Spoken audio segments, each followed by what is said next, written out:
Welcome to another edition of Conversations with CASA, a monthly show produced by Texas CASA that focuses on research, issues, and trends in the child welfare arena. My name is Vicki Spriggs. I'm the CEO of Texas CASA and your host. My guest today is our youngest guest ever. It's Hunter Beaton, and Hunter is the founder and CEO of Day One Bags. Welcome, Hunter. Hi, great to see you. Thanks for having me on the show. Oh, look, we're excited about it. Thank you. Thank you. Thank you for everything you do. Please tell our viewers a little bit about yourself, your family, and the story behind how you started Day One Bags. Okay, great. Yes. So, like I said, thank you once again for having me on the show. My name is Hunter Beaton. I'm a 19-year-old sophomore at the University of Texas at Austin. Currently, I'm working remotely at my house in Boerne, Texas.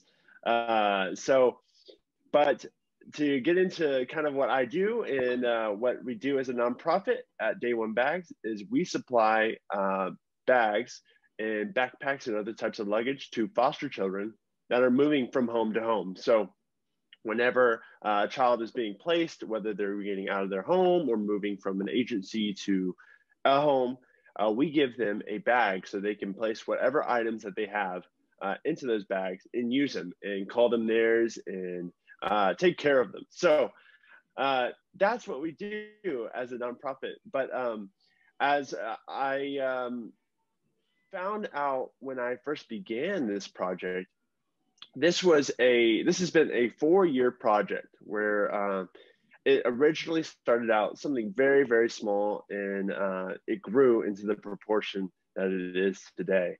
And so it originally started out as an Eagle Scout project back when I was in high school, being a freshman in high school. I was looking to get my Eagle and I wanted to do a project. And I went for something a little bit unconventional and decided to do a project where I gave bags to foster children. And this all happened because of an idea that I had and an experience that I had when I was younger with my younger siblings who came to my home through the foster care system. So my younger siblings are adopted through the foster care system. But when they came to our home, they were transported with a trash bag full of whatever they had, their clothes, or sometimes nothing at all, or maybe a few toys. And so I was rather young. I mean, I was probably 5, 8, and 11 every time. I have 3 younger siblings, and every time they came in. And so every time I noticed this, and I thought it was very peculiar and very interesting how that happened. But I didn't really think much of it until when I was a freshman in high school looking for a project. I said, maybe I can do something along those lines. Maybe I can help out these children in some way. And that's just kind of that little spark that I had in that moment. That's wild. You know, it's so funny what children notice. We don't think children notice a lot. And here, the plastic bag stood out. And I think the plastic bag is its own horror story, frankly. And I've seen the bags that Day One Bags provides, and they're really high quality bags. I mean, I've seen different organizations give bags, and they're the flimsy, not to discount that effort. They're a less substantive bag. The bags that Day One Bags provides are really high quality bags. Why did you find it important to give high quality bags to children in foster care? Oh yeah, so we fell into that same trap right as soon as we began. I mean, my first project that we did with the Eagle Scout project, I just bought some bulk bag off of Amazon and just some. I figured, oh, that's fine. It looks like a bag. I mean, that's good. They're gonna appreciate it, and of course they would. However, after a few days with it and just carrying it around on my own, because I want to be able to say like I carried it with me and I used it too. It just wore down and was just completely done by a few days, which was just atrocious to me. And the fact that I was like, wow, I mean, I considered it and it looked nice, but did it really hold up to what these kids are going to be doing? And so after that point, and after I began to start my nonprofit, so after my Eagle Scout project, I then started working and creating a sustainability project, building on with it, supplying more bags out from just my local area into the greater like 15 states that we have now, with over 30,000 bags being distributed. So pretty incredible. Yeah, I think that's an understatement. So it's 16, no, younger than 16. Younger than right around 16. 15.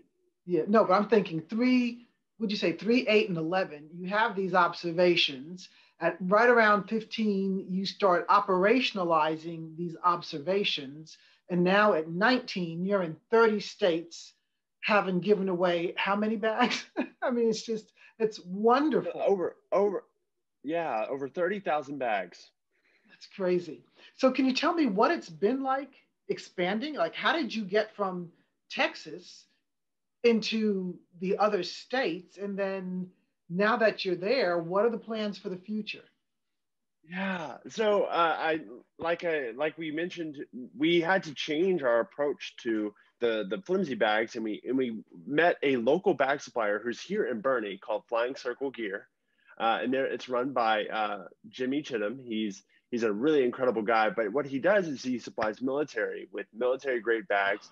And that gets into why we want to do these really special and sturdy bags, because the kids deserve the utmost respect and dignity. And these bags they don't call any like attention to yourself. They're very mellow, and they're very strong and very sturdy, but they're very low key, which is great, because I think it's something I would wear to school, and I do, and I just love the bags. But the point is he has been so generous in what he's done. He's been giving bags with me ever since we approached him, back 3 years ago. And he gives them at such a discounted rate. It's just absolutely incredible. I mean, the first time I had a conversation with him, he gave me over 1,000 bags for $1 a piece when they're usually run for $30. Yeah. Wow. Absolutely incredible. And what's his name again? Because I think we should say it just so people understand that they should be sending spiritual thanks to him. Yes. Yeah. So his name is Jimmy Chittum, and operator of Flying Circle Gear. Super. Flying Circle Gear. Yes. So just a really great organization, so giving and so caring.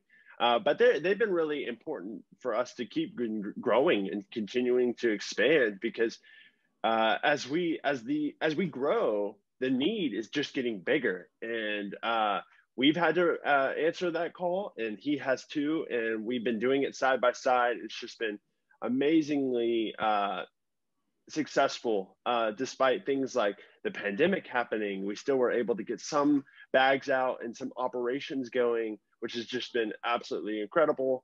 And people really loving our mission and wanting to support us financially, using their volunteer hours. Just been an amazing journey. And we look to grow and go even further than the 15 states that we already have reached out now. We want to always be tailoring to our community. And something we do, especially now that I'm at home, is I try to get in contact with many of the nonprofits that are in this area, or just simply organizations, high schools that have the National Honor Society, that have service opportunities, or things like a local church or a charity that wants to do a partnership and they want to fill the bags. Because in the reality of it, our nonprofit just gives the bags. And while that is a great thing, and we will always continue to do that, sometimes filling the bags with certain supplies can be really helpful as well. And so we always like to partner up with other organizations and fill the bags, even though that's not necessarily in our mission in and of itself. Gotcha. 15 states, more than 30,000 bags, and you're only 19. I hope that our viewers really get a chance to see and talk to other young people out there who might have a unique idea like yours, or who may have made an observation when they were younger that made them say later on, I wonder how I can do something about that. that just recognizing that the journey begins with the first step is really what it sounds like. Well, and I would ask you, when your scout troop said we have to pick a project, did it take you a long time to zero in on this, or did it just come to you, or? Well, I had to break like just a barrier, an unspoken barrier. You know, as most people know, I mean, you see scout projects all over the place, even if you don't even recognize it. There are bridges across a little ditch, or they're a pathway from a park or something like that, or benches along a park path. These and there's plenty of them out there of Eagle Scout projects that people do, but there's always that conventional idea that it needs to be something you build, something that the scouts have to come together and build. And I had to break that that unspoken barrier. I mean, it's not necessarily said a lot that you have to build something, or it needs to be something that you just really spearhead and things like that. But I did, when it was asked of me to do a project, those things were in my mind, but I had a calling just to do that unconventional idea of going out and supplying bags to foster children. While I know it's not going to be, you know, like a plaque or anything that's like being noticed every single day, it's going to be something that it's going to impact my community. And I was really able to tell that to the scout troops, that this is something that I'm going to get other scouts involved and to look at something that maybe they haven't experienced and sell it to the people. So that's kind of how that played out. So you did build a bridge. You built a bridge to understanding. You built a bridge to self-esteem. You built a bridge to awareness. So you built a bridge. You built something. You built. I'll call it a bridge. Because the self-esteem for the young person who's able to carry that bag, and again, they really are substantive, high-quality bags, and for the people who learned, your fellow Eagle Scouts, learning about what it is you were doing and why it was important, that level of understanding and insight, they might not have gotten anywhere else. And then just the community awareness that comes from how you do what you do. And then the fact that you really are a tremendous, powerful, positive force for exemplifying yet again how much young people change the world and can change the world. And I think sometimes older people, and I'll lump myself in that category, people get stuck in this rut of these things are done this way. And then that becomes the paradigm of how whatever these things are. And then you broke that paradigm. You shifted it. You made it bigger. So kudos, you know, on multiple levels. Kudos to you. Where can our audience go? Thanks. It really means a lot. Oh, absolutely. I am so impressed. I am so impressed with you. And I would say to your parents that just tell them that somebody you don't know says, congratulations for producing such a wonderful young man. Would you please tell our audience where they can go to learn more about your organization, Day One Bags? Certainly, yeah. So we have a website, day1bags.org. So that's day as in DAY, the numerical 1, bags.org. And you're welcome to go to the site, check it out. We have a map of all the places we've given and the amounts that we've given to. You can learn about what we've done in the past, some of the news letters and papers and stories that have been told. And of course, a donation page where you can go and support what we do. You can even tailor it to your own specific region. If you're in Travis County and you want to help Travis County give bags directly back to your community, you can tailor that and things like that. So the website has all the answers and even points of contact to get in contact with us. If you have a great service opportunity that we can partner with you or your organization and do things like that. So I think that's a great way to get in contact with us. Super, thank you. And I love, again, how you leverage what you do with other organizations to even make it bigger. So thank you for that. Um, just by way of curiosity, what are you majoring in college? Because you're at the University of Texas, you're a sophomore this year, a pandemic lived sophomore, which means you Mhm. are, like you said, working from home this part of the year. So what are you majoring in? I'm majoring in communication and leadership. So Mm, it's a very interesting and very unique. I don't know of any other university that has this degree, but I was called to it. Didn't know what college I was going to in high school, but as soon as I heard that they had this major at the University of Texas, I was like, that sounds right up my alley. And I'm learning a lot about nonprofits, which is ironic because I'm running one and I'm going to be enrolled in a nonprofit course in philanthropy. So I think that's going to be great for our success in the future. absolutely. And I see big things for your future because when we help others, you can't help but grow.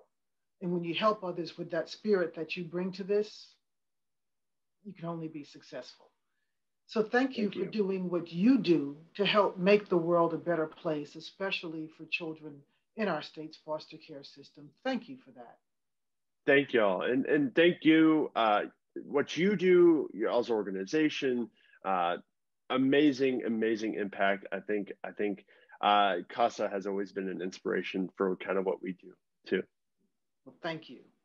Again, thank you for joining us, Hunter. And thank you, the viewer, for joining us on this edition of Conversations with CASA. We look forward to seeing you next time.